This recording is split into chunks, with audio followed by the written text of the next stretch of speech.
Mahalagang paalala, ang lahat ng mga balitang aking inihahayag ay hindi sa akin mismo nanggaling. Ito ay galing sa mga source ng Aldab Nation sa iba't ibang social media platform. Ako ay tagapaghatid lamang at nagbibigay ng komento. Magandang araw mga Aldab Nation! May panibago na naman po akong update para sa inyong lahat. Pero bago natin ito umpisahan ay huwag niyo munang kalimutan na mag-subscribe sa aking YouTube channel at i-click mo na rin ang katabing bell button para maging updated ka sa mga latest videos na i-upload ko. At kapag umabot na ng 100,000 subscribers ang aking channel, ay may sorpresa ako para sa inyong lahat. Alam kong excited na kayo, kaya naman ngayon, umpisahan na natin ang ating kwentuhan. Ang pag-uusapan natin ngayong araw na ito kung saan kapapasok pa lang na balita, Alden na nabiktima rin daw di umano ng dalawang independent contractor ng GMA na naging biktima ang aktor na si Sandro Mulak. Alden, ibinulgar na ang mga ginawa di umano sa kanya ng mga taong ito. Dahil sa balitang ito ay naalarma ang lahat dahil tila sunod-sunod nga raw ang dagok sa network. Ano nga ba ito? Gaano ito katotoo at may sapat nga bang ebidensya ang makakapagpatunay rito? Well, yan nga ating aalamin at pag-uusapan ngayong araw na ito, pero bago ho yan ay bibitinin ko muna kayo ng kaunting-kaunti lamang kung saan magbasa muna tayo ng mga nakakatuwang post ni My name is Theo01 sa Twitter. Kaya naman wag na natin patagalin pa at sabi niya sa kanyang tweet, sa totoo lang, naaawa na ako sa mga butiki sa kisame ng room nila A at M. Lagi silang puyat, every night na lang silang nakakarinig ng ungol. Biglang sigaw tapos biglang ungol ulit. Need na talagang patignan sa albularyo ang room nila A at M. Baka totoo talaga yung momon na madalas ding marinig ni Baby Cute. Matagal nang pinaliwanag ni AKM na hindi na siya mabubuhay nang hindi nakakapag-LM sa kanya. Kaya nga hindi sila pwedeng malayo sa isa't isa. Sa lahat ng babaeng nakilala ni AKM lang siya nakaramdam ng makamundong pagnanasa. Una pa lang niya tong makita na hindi niya naramdaman sa iba, kaya nga pinakasalan agad. Ako na lang ang gagawin ni A pag hindi sinamahan ni M. Kahit sa gitna ng okasyon sa FAM, pag inatake si A ng kaharutan, bigla na lang yan silang mawawala ng ilang minuto. Pagbalik niyan, parang binagyo ang buhok ni A. Si M ay nag-retouch na at nagpalit ng damit. Nag-away siguro sa loob. Alam kong tuwan-tuwa kay sa ating binasa, pero may pag-uusapan na natin ang ating main topic.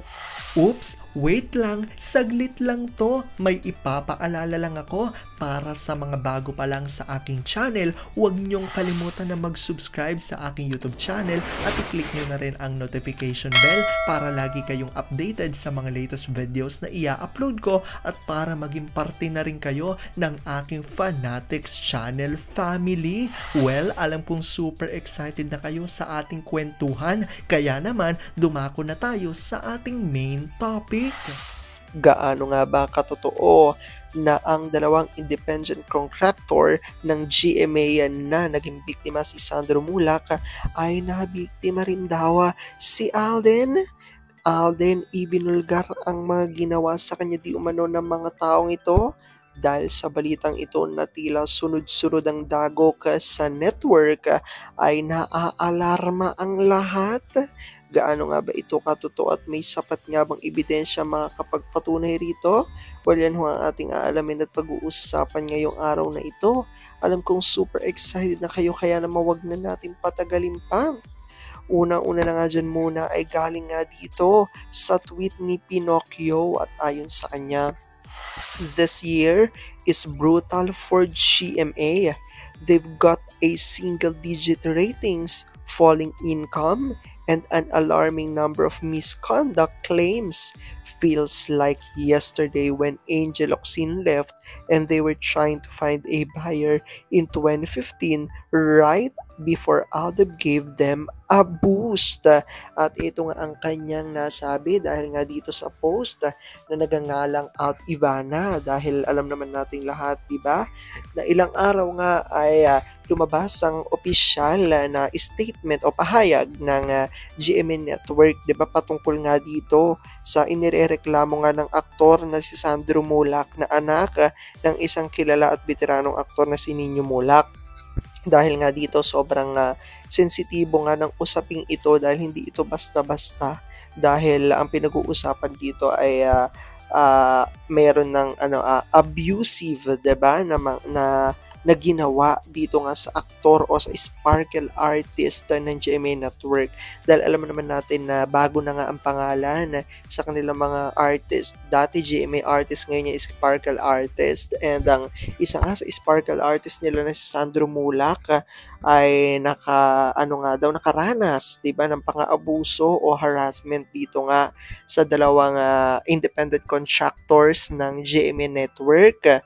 At dahil dito, syempre marami naglulutangan nga ng mga bagong issue patungkol nga dito sa GMA Network. At dahil dito ay tila matinding dagok nga daw ito sa network, dahil ang akala nga ng lahat ay tila nakakabawi na muli ang GMA Network, dahil nga sa alam naman natin ang isa sa nagpalakas muli ng GMA Network noong taong 2015 ay si ang Aldab, lalo na ang Itbulaga, 'di ba? Ngunit dahil nga sa unti-unti na lumamlam ang love team ni na Alden at Maine at napagdesisyon na nilang paghiwalayin ito, ay parang tila bumababa nga ang ratings nila. At ngayon nga, nang mawala ang franchise ng ABS-CBN, ay muli na naman silang nakakabawi dahil wala na nga silang matinding competitor, 'di ba?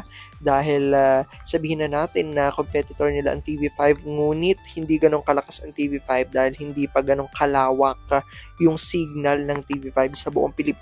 Kaya naman nakakabawi dito ang GMA Network. Pero ngayon ay tila parang hindi na naman daw, at tila bumabagsak na naman nga ang GMA Network dahil nga sa kabilang issue nga na kinakaharap ng network patungkol nga dito kay Sandro Mulak.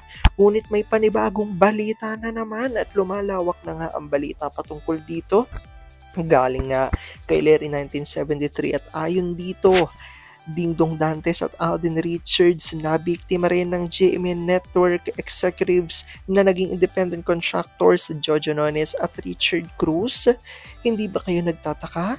Bakit puro GMA yung penthouse ng ABS-CBN tahimik? At kaya nga niya ito nasabi ay dahil nga dito sa isang lumulutang ngayon na video sa YouTube na isang vlogger na nagsasabi nga rito, at ayon nga rito, Alden Richards ibinulgar na tinira din ni Jojo Nones at Richard Dode Cruz. At ang publiko ay naalarma na. Sandro Mulak, Aga Mulak, GMA Executives GMA.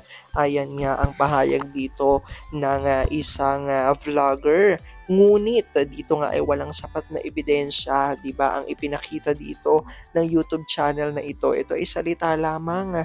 Ngunit wala naman talagang binitawang salita na ganito si Alden. Wala naman talagang sinabi si Alden na siya ay nabiktima rin. Wala rin sinabi si Dingdong Dantes at kahit na sino pang ibang artista. Kaya walang sapat na ebidensya nga ang balitang ito na kumakalat ngayon sa internet, lalo na sa YouTube world. Ngunit ang ilang mga Aldab Nation ay naaalarma dahil kung totoo nga raw ito, ay talagang nakakalungkot na balita ito, dahil bakit naman kailangan na gawin ito sa kanilang mga artista para mapasikat lamang.